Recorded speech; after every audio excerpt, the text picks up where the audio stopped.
last night. Let me break it down here. The Bucks tied it with 4 seconds left thanks to Chris Middleton being fouled on a three-point attempt by Goran Dragic that the Heat couldn't challenge after using it earlier in the game. Jimmy Butler, on the other end, missed a corner jumper at the buzzer, but a foul was called on Giannis, who appeared to slightly brush Butler, and the Bucks were also out of challenges. Butler made both free throws with no time remaining to win, go up 2-0 in the series. So, Shannon, were these the right calls or wrong calls? Right or wrong, Skip? Why you question? Skip, for me, for Giannis, now Jimmy Butler has it going in the first game, and you want no parts of it.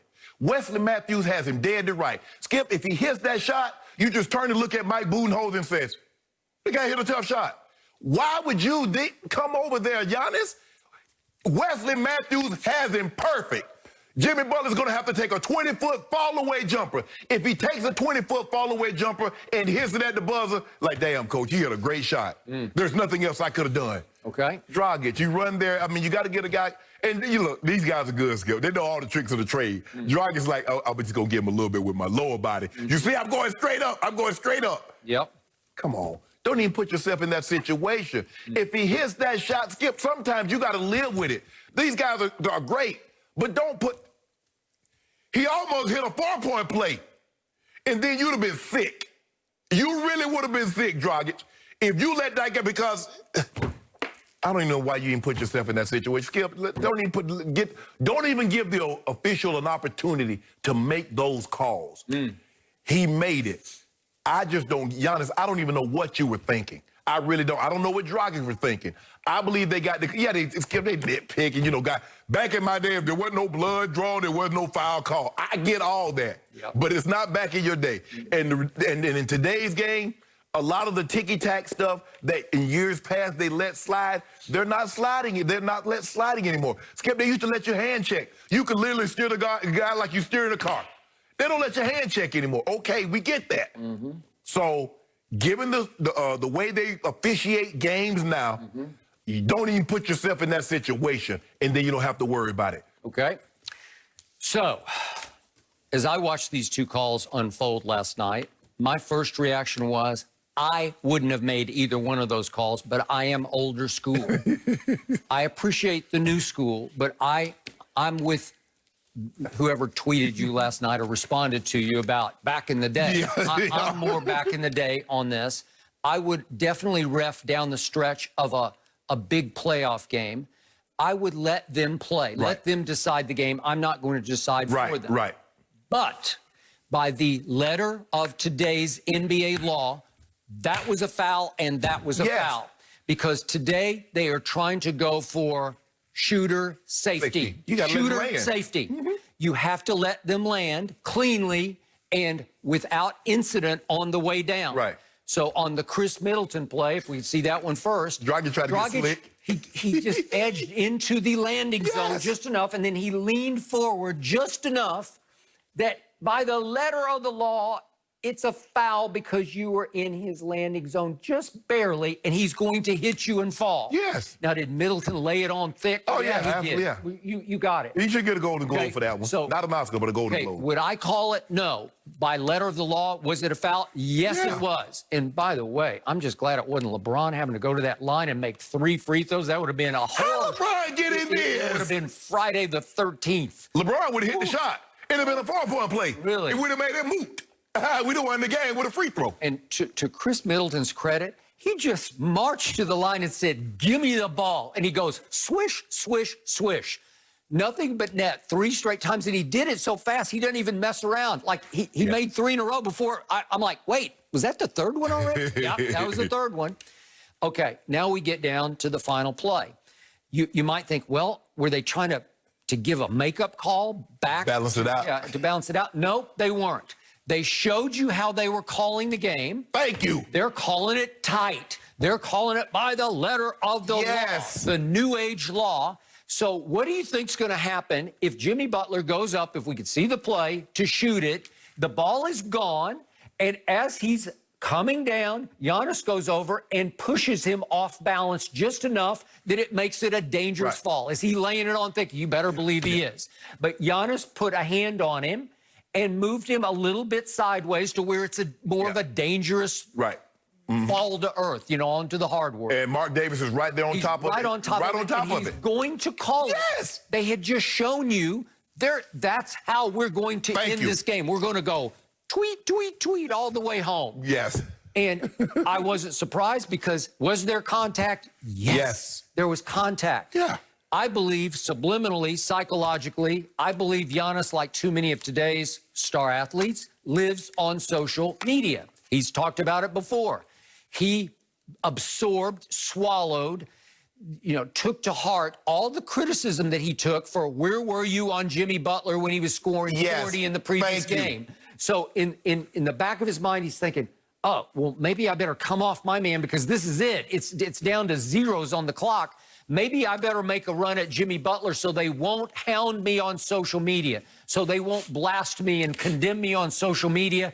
I'm going to go get into this play a little bit. Right. And he overdoes it. He can't stop, and he puts a hand on Jimmy Butler. Skip, if it was game one and Jimmy has it going, I could see him coming to give Wesley Matthews some help. Yeah. But Jimmy was struggling on the offensive end. He had only taken 7 shots up until that point. He was 3 of 7. He was 0 from the three-point line. So why? Matthews has him dead to right. He stops his initial and Matthews right there. Skip, sometimes you got to give the other. Sometimes a guy can play great defense, and you hear the guy say, that's great defense. That's better offense. If a guy hits my best pitch, Skip, I got to live with it. Yep. By the way, they let Wes Matthews get away with reaching in. No, he reached in first on the dribble and slapped him across the forearm, and I thought that could have been called a foul, but they let that one go. Right. And then he's fading away, and that happened. But to your point, it was another weird Jimmy Butler game. Right. He scored 40 points in game one. Right. He took 20 shots. He made 13. And then to your point, even with the last shot, he's 3 of 8. Right. Jimmy, where are you? Right. He went passive. He sort of just drifted through the game. It felt like he was trying to prove his point that they don't need me to score big. We don't need that. We got a lot of guys who can score, and they do. They got, Skip, 7 guys in double figures. Dragic led the way with 23, but you see a bunch of 16, 14, 16. You do. And so for me, Skip, I just don't get what Giannis was thinking, Skip, in a situation like that. If somebody has it cooking, yeah, you want to come double, but Wes Matthews stopped his initial and got him falling away from the basket with no time from 20 feet, and you foul him. Yep. Why? And by the way, Jimmy stepped up to the line, and he had 2 to make 1. Right. In that first one, I thought it was out. I did too. Because it hit the front rim on the ricochet so hard that I thought it would just edge right over and fall off. But it somehow popped up in the air and fell, and I don't know how it came back and fell in. I thought it was teetering to go off, and then all of a sudden it reversed itself and fell in. I mean, he like better than like AD in the All-Star game. Really? Just to put that pressure on himself to let him know what it like. I'm not sure Jimmy wanted to have to make the second. No. Ooh. Let that first one go in and it's over. Yeah, and it was like a hand of God. The hand of God just sort of pushed the ball back over the rim. But in the end, Miami outplayed them. They did. From start to finish. Miami is the better team on the floor, maybe not on paper, not in the odds makers' eyes, but they're just playing better, and they are better. The Bucks got their work cut out for them, Skip, because the biggest thing is that the Heat don't fear them. The Heat beat them in the regular season. Now they've taken 2 of them from them in the playoffs. And the thing is, Skip, is that there is no home court. You're in an empty gym, so you're not getting any boost from the crowd. You're not getting it. And I think that's the biggest thing, because, sometimes you're down, your crowd gets going, and you go on a 10-2 run, and you still get spurts here and there. Yep. But the Bucks got their work cut out for them. I knew Miami was good. I didn't realize they were this good. Because when you look at them, Skip, you're like, okay, But that kid, Tyler Hero, he's not afraid of the moment. That joker taking he's taking 26-footers like I'm supposed to be doing this. I got to tell you, I didn't see that at Kentucky. No. I watched him a lot. I never saw that. And Bam is just being Bam. But like I said, I still don't know what Giannis was thinking. There was no need. There was no... Wes Matthews, I can see if Jimmy was cooking Wes like he was on, like the other day, Skip, on Monday. Giannis, come help me. But like I said before, that's not Skip. First of all, that is his game. He's a help defender. He's not an on ball. He's not about to sit in the chair at 7 foot tall on the perimeter and chase guys laterally all around the court. That's not what he does. But he'll come from the weak side. He'll come from the back side and block a layup or block a dunk or something. Yep. And what he was trying to do, he was come with some help and help Wes Matthews. But in that situation, Wes didn't need it.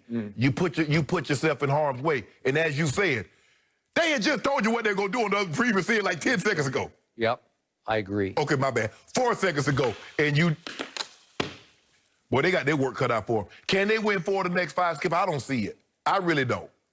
I'm going to say this again about Giannis, and I got nothing against him because he seems like a great kid, and he's still a kid, but he just did something historical. He just won, or we think he's going to win, MVP, Defensive Player of the Year in the same year. Only Jordan Olajuwon did that before him. Right. In that context, given the bar raised that high, he's just overrated. Oh, he coming up small. Yeah. He's coming up really small, but he did it last year in the last 4 games against Toronto. Right. And here we go again. A good team, a smart team, a well-coached team that says, I'm sorry, we won't let you come in here and do that.